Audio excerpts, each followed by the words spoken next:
Eh bien salut tout le monde, j'espère que vous allez bien. Aujourd'hui on se retrouve pour la deuxième partie du Tech Actu. Comme je vous l'ai dit hier, on va parler d'AMD, d'Intel et quelques news assez insolites mais plutôt intéressantes au niveau de l'hardware. Maintenant, si vous aimez la chaîne et son contenu, je vous invite à vous abonner puisqu'on est encore 65% à regarder les vidéos mais vous n'êtes pas abonné, donc je compte sur vous.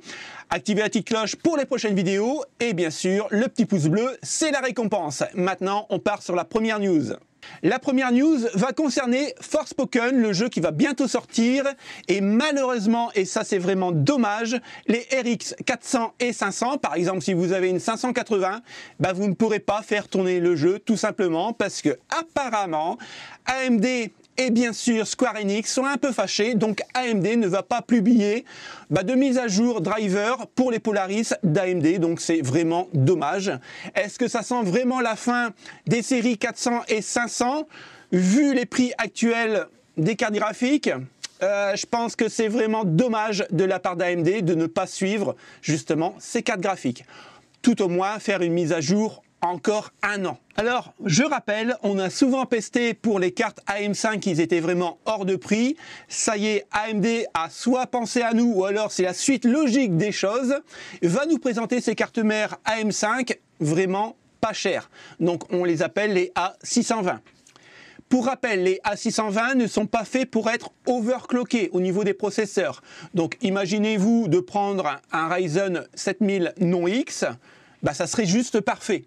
Puisque ces cartes mères-là vont coûter 125 $, donc si j'ai bien fait la conversion plus la TVA, ça nous ferait des cartes mères à partir de 140 €. Est-ce qu'il y aura des cartes mères à 140 €? Ça, pour l'instant, on ne sait pas encore. Mais je pense, parce qu'en fait, on aura deux versions de A620. Oui, c'est toujours plus logique de faire deux versions, comme ça on a deux fois plus de choix et deux fois des cartes mères à acheter qu'une version. Oui, pourquoi faire simple quand on peut faire compliqué? Donc, on aura la version Promotory 21 qui sera basée sur le chipset X670 et B650. Alors, est-ce que ça sera, par exemple, une A620E, donc extrême, et la Promotory 22, qui, elle, sera exactement la même que la Promotory 21, sauf que elle sera conçue et montée différemment pour qu'elle coûte beaucoup moins cher en production et normalement beaucoup moins cher pour les ventes des gamers. Encore une fois, on ne pourra pas overclocker, mais si vous prenez un non X en 7000, pourquoi pas, ça peut faire largement le taf. Rappelez-vous, Acer nous avait prévu des cartes graphiques Bifrost Arc A770. Bon, pour l'instant, on n'a pas vu le bout du nez arriver en France. Peut-être que ça va arriver dans un futur avenir. Aujourd'hui, il récidive avec AMD, avec les RX 7900. Au niveau du design, comme vous voyez ici, ça ne change rien du tout. C'est exactement que la A770. Après, attention, pour une première carte, je trouve qu'elle est vraiment très sympathique et le look RGB comme ça est vraiment très joli. Maintenant, pourquoi pas imaginer une Acer Nvidia RTX 4070 Ti par exemple? Pourquoi pas? Et je pense que c'est bien d'avoir un nouvel acteur en fait de cartes graphiques dans les customs. Est-ce que ça va faire baisser les prix de certaines customs, on va dire concurrentes? Peut-être, ou alors peut-être pas. AMD est peut-être en train de nous faire du fake. Je m'explique, le X3D, et oui on va parler du X3D au niveau processeur. Normalement le X3D est prévu pour booster les capacités de rapidité au niveau des processeurs. Pour l'instant on est tous d'accord. Le X3D en fait va prendre en tâche des calculs supplémentaires pour utiliser moins la VRAM du processeur, donc qui va augmenter les capacités. Et en gaming, ça devrait vraiment prendre le pas normalement sur le 13900K ou KS pour concurrencer Intel. Jusque-là, tout le monde est clair et d'accord là-dessus. Le problème, c'est que normalement, pour l'overclocking, il serait vraiment puissant. Et apparemment, ce n'est pas le cas. Et oui. Concernant l'overclocking, AMD n'est pas clair. Et on va y revenir tout de suite dessus. Regardez bien ce tableau. Là, c'est le premier tableau qui a été émis quand on a commencé à parler des Ryzen 9 7950 X3D. Mais je vous rassure, pour les gammes en dessous, c'est exactement le même tableau. on voit bien ici qu'il est débloqué pour l'overclocking et là c'est marqué oui. Ok. On passe au deuxième tableau qui a été émis. Là c'est en français, voilà. Débridé, oui. Donc on peut l'overclocker. Hop. Et regardez bien le dernier tableau que AMD a sorti. Et voilà les amis. Eh bien oui, il n'y a plus de déblocage pour l'overclocking. Alors ça veut dire quoi? Qu'on ne pourra pas overclocker? Je vais vous dire mon avis, hein, mais bien sûr, je peux me tromper largement. Hein. À mon avis, le X3D qui était prévu pour l'overclocking, AMD d'origine l'a déjà overclocké vraiment à fond. Ce qui voudrait dire que nous, gamers, si on l'achète, bien sûr, si on a les moyens de les acheter, on ne pourrait pas l'overclocker puisqu'il est déjà à fond. Tout ça pour concurrencer Intel et, encore une fois, que la marque est la plus grande par rapport aux autres. Est-ce que ça c'est vraiment ça le souci? On en reverra un petit peu plus dans les mois qui vont arriver. Et c'est marqué, à noter que rapidement après cette découverte, AMD est intervenu pour supprimer cette ligne. Il n'est pas visible sur les pages produits français. Ces puces sont-elles vraiment équipées d'un coefficient multiplicateur débloqué? On le verra. Et puisqu'on est dans le 3DV Cache, on va parler maintenant des cartes graphiques RX 7000 qui pourraient arriver en 3DV Cache. Pour l'instant, c'est juste une rumeur.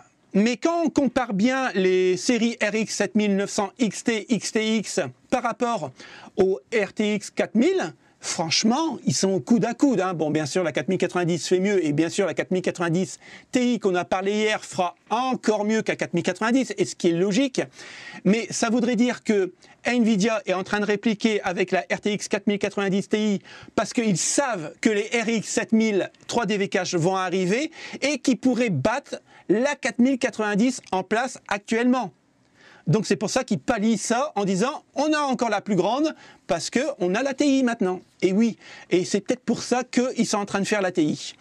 Pour revenir à la RX 7000 3DV Cache, en fait, ils ont passé la carte en infrarouge, une carte lambda en infrarouge, et ils ont vu qu'il y aurait des points d'accroche pour pouvoir installer le 3DV Cache, a priori, plus tard. Donc je pense personnellement que oui, AMD est en train de nous préparer une nouvelle série next-gen de la RX 7000 avec du 3DV Cache. Et à mon avis, ça va booster les performances. Maintenant, vu que les RX 7900 sont déjà à 1200, voire enfin, entre 900 et 1300 euros, à mon avis, là, il faut s'attendre à 1500, 1600 euros, je pense, puisque le 3DV Cache est vraiment très coûteux à mettre en place. Donc, il ne faut pas s'attendre à des cartes vraiment à bas tarif. Hein. Mais pourquoi pas? Alors là, c'est un prototype AMD, mais attention, ce n'est pas un prototype de la RX 8000 ou 7000 de nouvelle génération. Non, c'était une carte qui aurait pu être commercialisée par AMD en 2018 et apparemment, c'est ressorti des cartons et ça aurait fait une carte géniale pour le gaming. Et là, on va parler de la Pro V420. À la base, la Pro V420 était une carte professionnelle. Mais là, ils l'ont ressorti, comme je vous l'ai dit, des cartons. Et là, c'est Reddit qui le fait. Bah, en fait, ça aurait fait une excellente carte avec un GPU intégré Vega 20 pour le gaming en 2018. Et c'est un peu dommage que AMD l'a pas sorti. En même temps, s'il l'a pas sorti, c'est parce qu'elle était vraiment trop chère à produire, puisque c'était une carte pro. Donc, il ne se retrouvait pas, en fait, au niveau du gaming, au niveau pépette. Donc, ils ne l'ont pas sorti. C'est un peu dommage, mais comme quoi, hein, les cartes peuvent encore bien tourner, malgré que c'est des cartes de 2018. Alors là, on est sur un scoop, mais je pense que c'est le scoop de l'année. AMD démontre que c'est RX 7900 XT XTX ont le pire rapport prix-puissance. C'est juste énorme. C'est pour ça, hein, je vous dis régulièrement, ne changez pas vos RX 6000. Elles sont encore très très bonnes. Et quand on regarde le tableau ici, vous voyez la 6950 XT, 338 FPS, la 7900 XT, 355. Et quand vous prenez la XTX qui coûte 1300 euros, voire un peu plus, 372, en gros, il n'y a même pas 40 FPS de plus. Donc pourquoi changer? C'est ça que je me pose la question, pourquoi changer? Du moment où vous avez une RX 6000, ça fera largement le taf, quoi. 40 FPS, si vous êtes capable de voir la différence, c'est que vous êtes un joueur e-sport. Et dans ce cas-là, vous n'achetez pas les RX 7900 XT, XTX, puisque vous, les paramètres graphiques, vous les mettez en low pour avoir le maximum d'FPS. Donc voilà, hein, ne changez pas vos séries 6000 parce que ça sert strictement à rien. Et vous voyez, hein, c'est pas un cabinet indépendant qui nous démontre ça, c'est carrément AMD. Et AMD a le courage de le faire, donc franchement, bien. Lisez l'article jusqu'au bout, c'est vraiment très intéressant. Pour ceux qui ont acheté une RX 7900 XT, XTX, là, vous allez déchanter, puisque nombreux d'entre vous m'ont dit il est mieux d'acheter une carte graphique nouvelle génération d'AMD actuellement par rapport aux générations de cartes graphiques d'NVIDIA, dont les RTX 4000, parce que dans un an, les pilotes graphiques de la RX 7000 seront beaucoup plus puissants que la RTX 4080, par exemple. Et je vous avais dit, oui, c'est vrai, puisque AMD a toujours augmenté la puissance de ses cartes graphiques avec les nouveaux drivers. Mais alors là, vous allez complètement déchanter. Et je pense qu'aujourd'hui, en l'état où c'est, il faut mieux acheter une 4080 ou une 4090. Pourquoi ? Le 1er décembre, on a eu la dernière mise à jour pour les RX 6000. OK ? Bon. À partir du 1er décembre, il n'y a plus eu de mise à jour pour les RX 6000. On a eu par contre droit à 4 mises à jour pour les RX 7000. Et là, vous allez me dire, bah oui, mais c'est normal. C'est une nouvelle carte graphique, c'est normal. En même temps, c'est normal, mais en même temps, c'est pas normal. Puisque, attention, ce n'est pas des mises à jour pour augmenter la puissance de la carte graphique, c'est juste des mises à jour pour corriger les bugs de la carte graphique. Mais attention, regardez bien ce titre. Une bonne prise en charge des futurs jeux qui questionnent. Et oui, on l'a vu dans la première news de cette Tech Actu, Forspoken ne tourne pas sur les RX 400 et RX 500, puisque AMD a lâché la mise à jour de ses cartes graphiques. Ok. À savoir que les RX 7000 et les RX 6000 ne feront pas tourner le jeu Forspoken. Pour l'instant, encore une fois entre guillemets. Peut-être qu'il y aura une mise à jour. Puisque The Calypso Protocol, Need for Speed Unbound, Witcher 3, la nouvelle génération, ne tournent pas sur les RX et 7000. Et ça, c'est vraiment dommage. Par rapport à Nvidia, que lui a pris en charge, puisque Nvidia, lui, a annoncé qu'il avait ajouté ses listes de jeux à ses pilotes GeForce en WHQL, et voilà. Donc Nvidia, en fait, oui, j'ai toujours critiqué, mais c'est vrai qu'au niveau des logiciels, au niveau de la mise à jour de leurs cartes graphiques, ils sont quand même là. Alors bien sûr, ça coûte plus cher, malheureusement, mais ils sont là. Donc les RX 3000, les RTX 3000 et les RTX 2000, eux, vont pouvoir jouer à ces jeux, tandis que nous, on ne pourra pas. Alors moi, là, j'achèterai pas une RX 7900 XTX ou XT. Hein. Franchement, je mettrai mon frein et j'attendrai voir un peu comment AMD va réagir. Parce que si on achète une carte graphique pour jouer à quelques jeux, dans ce cas-là, prenez une console. Hein. Du côté de chez Intel, ils ont vraiment bien fait les choses. Puisque le 13500, pour rappel, c'est un i5, dépasse largement en gaming le R5 7600X, qui coûte un bras. Il dépasse le 12600K et il tutoie même les sommets en avoisinant un R7 7700X pour 290 € sur Amazon. Je vous présente le i5 13500, le nouveau chouchou des gamers. Alors, il pêche un peu en consommation énergétique.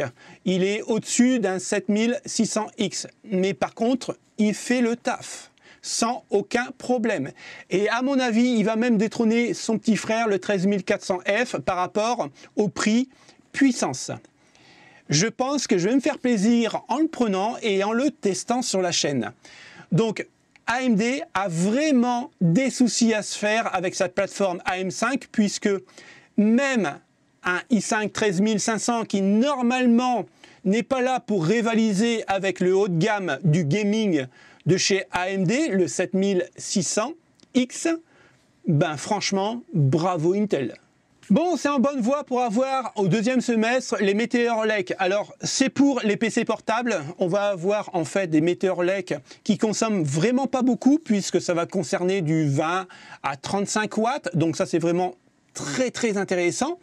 Et comme en fait Intel au niveau financier se porte bien, apparemment, et ben ça y est, la feuille de route est programmée. Donc deuxième semestre 2023, Meteor Lake en place pour les PC portables. On verra ce que ça va donner. On va revenir sur les cartes Acer Predator puisqu'on en a parlé du côté AMD, puisqu'on a vu qu'on aurait une version 7000. Aujourd'hui, ça y est, ça pourrait être lancé en 2023. Donc on aurait les Arc 770 et normalement 380 Predator, mais bien sûr les 7800, alors ils sont juste là, les 7800 et les 7700. Cartes graphiques de chez Acer, et moi je dis bienvenue à cette marque. Généralement ils font des très bons produits, surtout dans le haut de gamme. Maintenant, est-ce que ça va tirer les prix vers le bas vu qu'il y en aura énormément sur le marché au niveau des customs? Pourquoi pas? Moi je dis bienvenue. Intel va faire la même chose qu'AMD, c'est-à-dire qu'il va envoyer des mises à jour pour ses pilotes graphiques pour augmenter la puissance de ses GPU Arc. Et ça, c'est vraiment bien vu. Après, je ne sais pas ce que vous en pensez, mais au niveau de la carte en elle-même, au niveau design, la Arc, je la trouve vraiment magnifique avec ce petit bandeau comme ça, RGB, les pales comme ça qui sont en RGB. Elle est vraiment très jolie. Donc, ben, apparemment, il y aurait une augmentation de 80% des performances en 1080p sur CSGO. Bon, CSGO, c'est pas un titre qui demande énormément de puissance, mais 80%, c'est juste énorme, juste avec des nouveaux pilotes graphiques. Donc ça, c'est vraiment top. Alors, est-ce que maintenant, les cartes graphiques qui vont être livrées dans l'avenir vont être à la 50% de leur capacité quand on va les acheter? Et au fur et à mesure des mises à jour et au fur et à mesure des années, on va arriver à 100%? Peut-être, mais dans ce cas-là, est-ce que ça ne voudrait pas dire qu'il va y avoir un ralentissement de nouvelles cartes graphiques de nouvelle génération, puisque en fait, on achète une carte graphique à 50% de ses moyens neufs, et au bout de 2 ans, par exemple, on aurait 100% de sa puissance. Donc ça voudrait dire peut-être qu'il y aurait un bouleversement au niveau du hardware, et on n'aurait pas des cartes graphiques tous les ans, mais plutôt tous les 2 ans. Et je pense que dans ce cas-là, ça serait vraiment bien vu. Et surtout, on pourrait profiter de nos cartes graphiques qu'on a achetées vraiment un bras, et ben 2 ans, et ne pas les changer tous les ans. On passe aux news insolites du hardware et vous allez voir, c'est juste énorme. Et là, je dois dire un grand merci à Alain parce que j'étais vraiment passé à côté de cette news. Mais en fait, apparemment, quand on achète par exemple des cartes graphiques sur certains sites, alors pas en Europe, je ne pense pas, mais par exemple en Chine, hein, on sait qu'en Chine il y a pas mal de copies, c'est-à-dire que vous achetez une carte graphique, elle vous semble neuve, mais vous la payez par exemple 200 ou 300 € moins cher que le prix du marché en Europe. Eh bien en fait, ça ne veut pas dire qu'elle soit neuve, parce qu'ils s'amusent à repeindre les composants électroniques, juste ça, pour faire paraître la carte graphique neuve. Alors, il y a une petite vidéo qui vous le montre. Bon, ben, c'est en portugais, mais vous mettez le truc français, il n'y a pas de problème. J'ai trouvé ça, et en fait, c'est carrément sur les puces Samsung.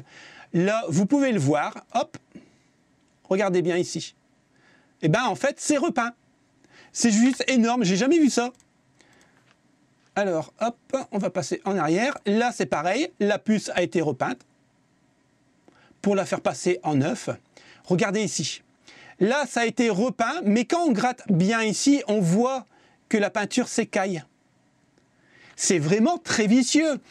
Personnellement, j'ai l'habitude de manipuler tout ce qui est CMS comme cela, mais j'ai jamais eu à l'esprit de repeindre des composants pour les faire passer en neuf. C'est juste énorme, quoi. On n'arrête pas d'inventer. Moi, je trouve ça délirant. Donc faites bien attention quand vous achetez une carte sur AliExpress ou sur d'autres sites chinois, c'est pas forcé qu'elle soit neuve.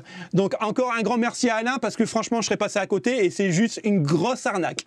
Alors, je vous laisserai lire l'article parce que c'est vraiment très intéressant. Je vais pas vraiment m'éterniser dessus parce que la vidéo, là, apparemment, on est à 58 minutes d'enregistrement et je vais devoir condenser ça quasiment en 20-24 minutes, donc ça va être un peu short.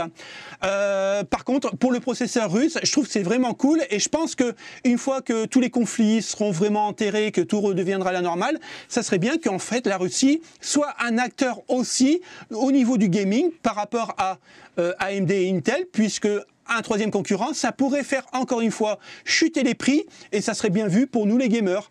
Donc merci d'avoir regardé cette vidéo entièrement. Encore merci à Alain de m'avoir donné cette news. Merci à toi. Et puis nous on se retrouve, que je dis pas de bêtises, vendredi. On va faire un petit bon plan, puisque la semaine dernière j'en ai pas fait.